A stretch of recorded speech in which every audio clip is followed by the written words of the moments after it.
Hello there, this here is Amos Alligator coming at you from the bayou. Another time for another great story. This here is one of my favorites, Winnie the Pooh and Tigger too. So with some help from my human assistant on turning the pages, let's go. I can't wait to read this now. Now there's a picture of the 100-acre wood. One Sunday morning in the 100-acre wood, Tigger was bouncing through the forest. Boing, boing, boing, boing. Hoo, hoo, hoo, he cried happily. It's a Tiggerific day for bouncing. I think I'll drop in on my old pals. That Tigger, he's a character. Meanwhile, a little bear named Winnie the Pooh was busy thinking. Think, think, think, the bear of little brains said, trying to remember what he was thinking about. Then, whump, bump, bump. Winnie the Pooh was bounced to the ground. Hello, Pooh, I'm Tigger, T-I-G-G-R. That spells Tigger. Yes, I know, Pooh replied. You bounced me before. Oh, sorry, pal, apologized Tigger. Well, gotta go. I've got a lot of bouncing to do. TTFN, ta-ta for now, Tigger said as he bounced away. And quick as a spring, Tigger bounded off. That was Tigger. He's always bouncing on his friends when they least expect it. Tigger's next stop was Piglet's house, and Piglet certainly wasn't expecting to be... Whump, bump, bump, bounce to the ground. Oh, Tigger, Piglet nervously stuttered. You scared me. Scared you, Tigger said.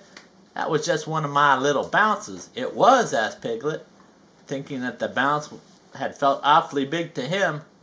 I'm saving my best bounce for old long ears, Tigger replied. Hoo hoo hoo hoo, ta-ta. Ha, that Tigger's got more bouncing in him. Meanwhile, Rabbit was busy tending his garden. Ooh, that looks nice. There now, Rabbit happily announced. Everything perfect. Carrots, lettuce, pumpkins, all neat and tidy. But not for long, because just then, oh no, what's going to happen? What's going to happen? Oh no, Rabbit cried frantically. Stop! Whump, bump, bump. Too late. Rabbit receives Tigger's biggest bounce ever. The two rolled and tumbled through Rabbit's garden. Everything was flattened. Hello, Rabbit. I'm Tigger. T-I-double... Oh, please, Rabbit angrily interrupted. Don't spell it. Oh dear, just look at my garden. Yuck, Tigger said. Kinda messy, isn't it? Messy? Messy? It's ruined, moaned Rabbit. Oh, Tigger, don't you ever stop bouncing? 'Cause bouncing is what Tiggers do best, he answered. He had a good answer for that, didn't he now? But Rabbit's not happy at all, poor Rabbit. Later, Pooh and Piglet went to Rabbit's house for a special Tigger protest meeting. Order, order, called Rabbit. Tigger is getting too bouncy. It's time we taught him a lesson. Pooh's sleeping. He doesn't think the meeting's too fantastic, I guess. Perhaps we should find a way to unbounce him, suggested Piglet. Yes, I agree, Rabbit replied. What do you think, Pooh? Pooh, are you listening? Of course, Pooh replied, waking from a sound sleep. But there was some fluff in my ear. Could you repeat that, please? Which part? Asked Rabbit. The part that I didn't hear, of course, Pooh answered. That was a good answer. Pooh, whispered Piglet. We're trying to get the bounce out of Tigger. Oh, I've got a splendid idea, Rabbit suddenly announced. We'll take Tigger somewhere he's never been before. Then we'll lose him there. That's not very nice. Lose him? Asked Piglet. Oh, don't worry, Rabbit explained. We'll find him again the next morning. Mark my words. It'll take the bounce right out of him. So it was agreed that they would start out the next day. That morning turned out to be a cold and misty one in the 100-acre wood.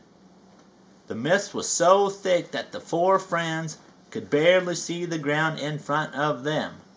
But that didn't slow down Tigger. Boing, boing, boing, he sprang ahead into the lead. That Tigger keeps it going, doesn't he? Tigger leaped farther and farther and deeper into the woods. Rabbit thought it was a good time to lose him. Now's our chance, he said to Pooh and Piglet. Quick, over here, hide. Rabbit led the two friends inside an old hollow log. Tigger soon realized his friends were no longer behind him. Hey, that's funny, Tigger said. They must be lost. Ha! Now Tigger thinks they're lost.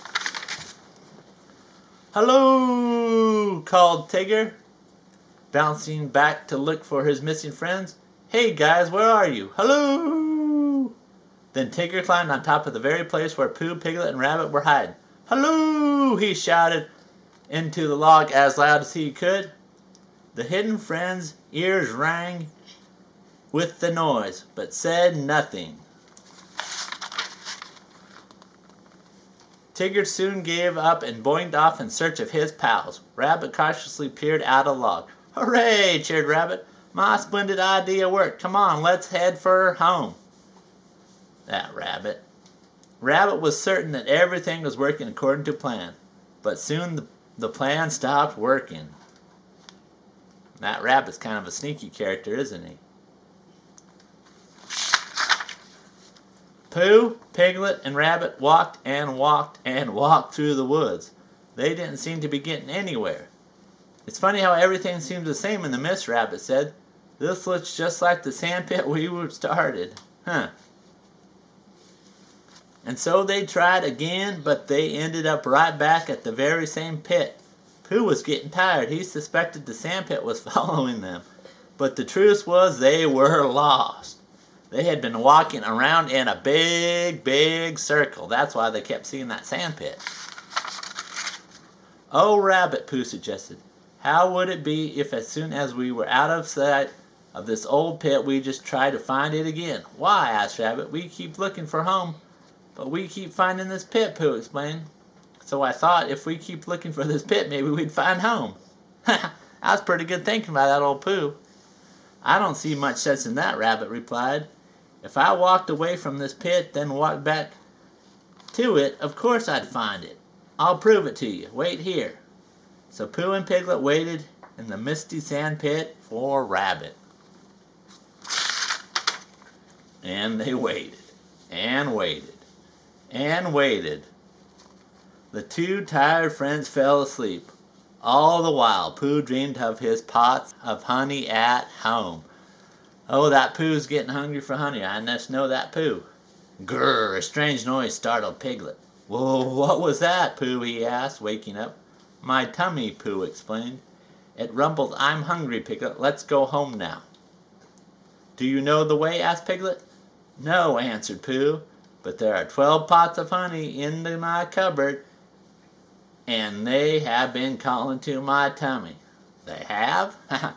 They're calling Pooh's tummy, saying, come get me now. Yes, Piglet, I couldn't hear them before because Rabbit was talking. I think I know where they're calling from, Pooh said, helping Piglet out of the sandpit. Come on, we'll just follow my tummy. His tummy will lead him home, I just know it will. Pooh and Piglet walked off together into the mist. For a long time, Piglet said nothing because he did not want to interrupt the voices of Pooh's honey pots. Sure enough, the mist soon got thinner, and Piglet began to know where he was, when suddenly... Hoo, hoo, hoo, hoo, it was Tigger. Whump, bump, bump. He bounced Pooh and Piglet to the ground. Hello there, you two, Tigger cried. Where have you been? We've been trying to find our way back home, explained Pooh.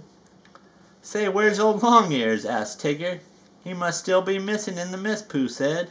Well, leave it to me, Tigger declared. I'll go and bounce him right now out of there. TTFN, ta-ta for now. That Tigger is always up for a challenge. So Tigger romped off to find Rabbit. Meanwhile, Rabbit was still wandering around the old cold mist.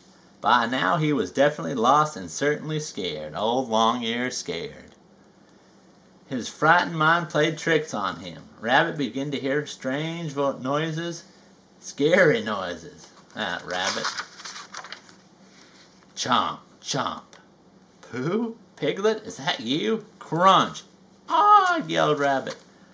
Croak! What was that? Rabbit cried fearfully. Ribbit, ribbit. Who's there? Those sounds like sounds of the bayou. I love them sounds. Help! Rabbit screamed, running off to an awful panic. Who should bump into him? Whump, bump, bump. Hello, Rabbit. Tigger, the Bounce Bunny cried in surprise. But you're supposed to be lost. Lost? Tiggers never get lost, buddy boy. Tigger cheerfully replied. Never, Rabbit asked sadly. He realized his splendid plan had not worked at all.